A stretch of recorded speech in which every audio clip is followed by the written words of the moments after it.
Hi friends.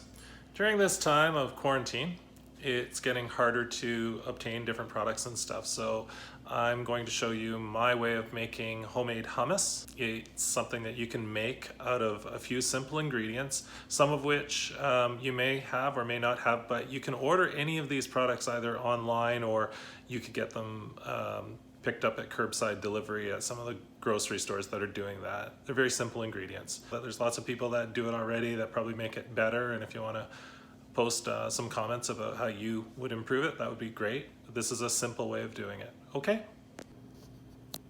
So here's all the ingredients that you'll need for hummus.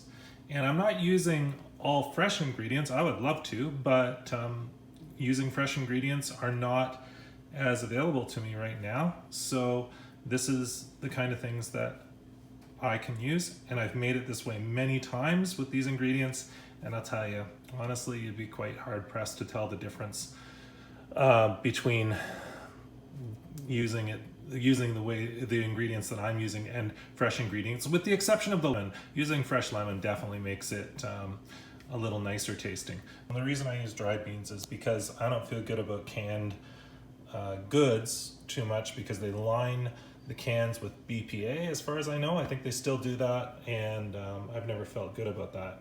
Also, I'm in the water filtration business, so I have access to fresh water. I don't know where the water comes from that they use in canned goods.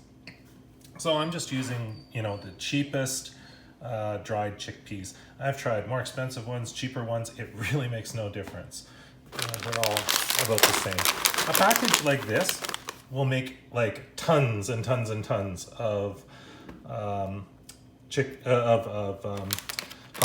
So, and you can actually even use things like black beans and that kind of thing in the same way, and you just make a different kind of hummus. So you can experiment with that sort of thing. So we're going to take some of these, and because I don't use recipes for a lot of the things I cook, and I'm not using a recipe for this, we're going to wing it a little bit, okay? So I'm suggesting that you use about 1.5 cups of dried beans, okay? That's going to make quite a bit of hummus. Now, next thing that you're going to need to get is tahini. You can get this off Amazon. This is a great product. It's granulated garlic. I get it from Costco, but fresh garlic probably be a lot better. I use fresh garlic most of the time, but I do use this, and this is a really good product. It's really it has a great taste once it's in there, so you won't find that it makes that much difference. Of course, lemon juice, right? But we'd like to have fresh lemons, but we don't have fresh lemons. And baking soda, which most people wouldn't use. I use it. I'm going to show you how. And this one looks all ratty, the box, because my daughter uses it in making slime, so the box is covered in slime. And of course salt, and I forgot pepper. Probably want to put some pepper in there. You can put other things in it too at the end to flavor it. Oh, and olive oil. Boy, I forgot a big one. Olive oil. We need to get olive oil in there. Okay, that's a really important one.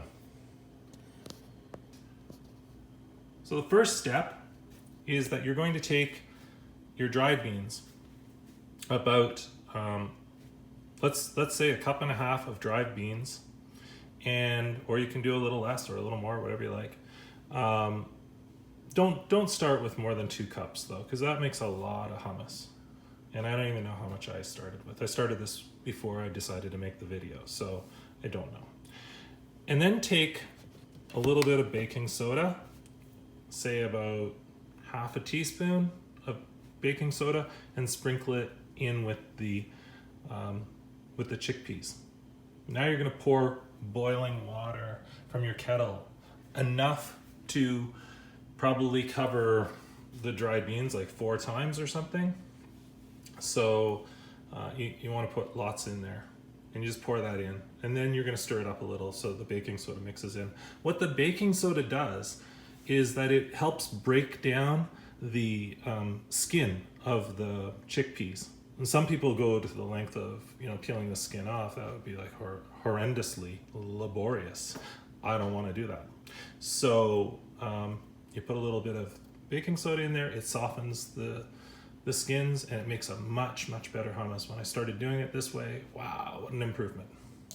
You should let the dry beans soak for at least a couple of hours. Probably 4 hours would be about the recommended time to let them soak.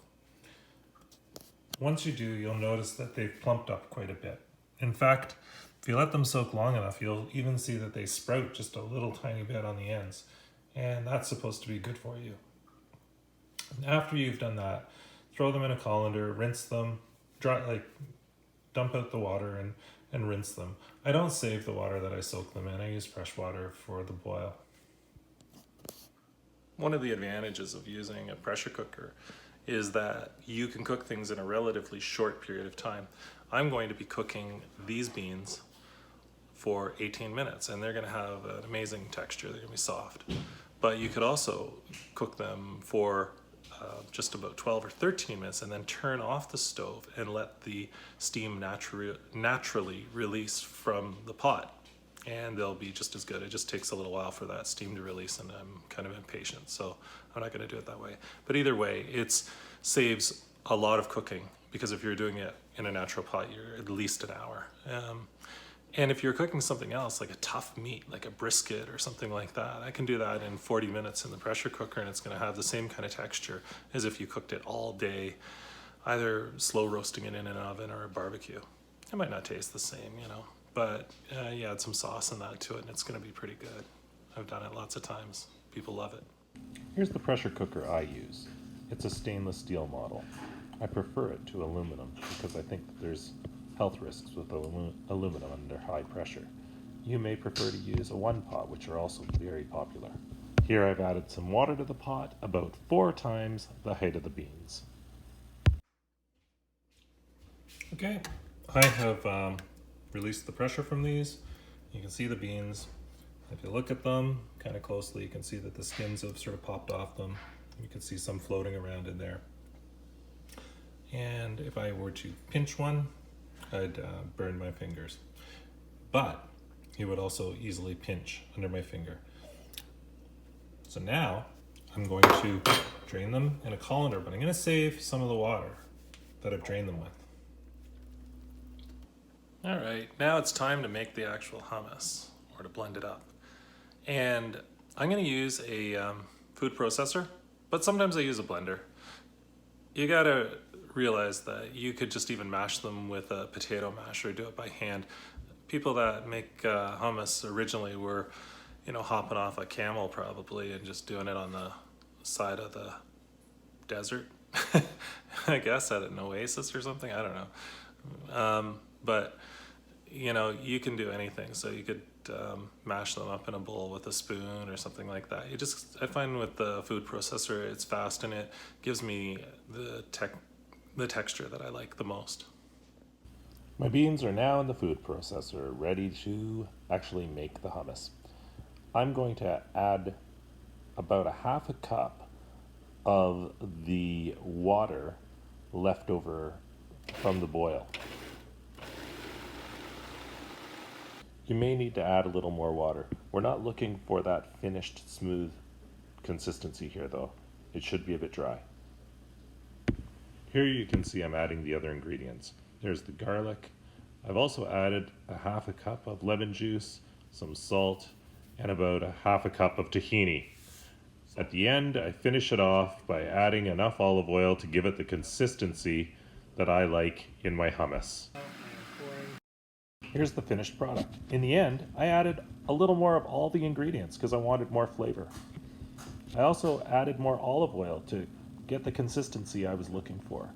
You don't need to do things the same way every time. Experiment, have fun. It's an artistic creation.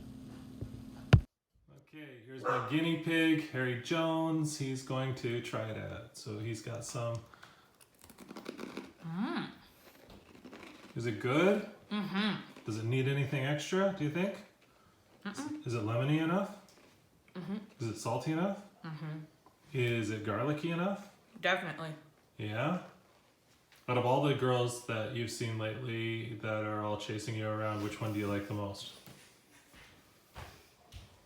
Here's the finished hummus, and I put it in a container for storage, and I've poured olive oil over the top of it like you see in the picture.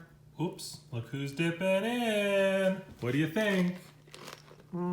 Is it good? That is so good. Yum.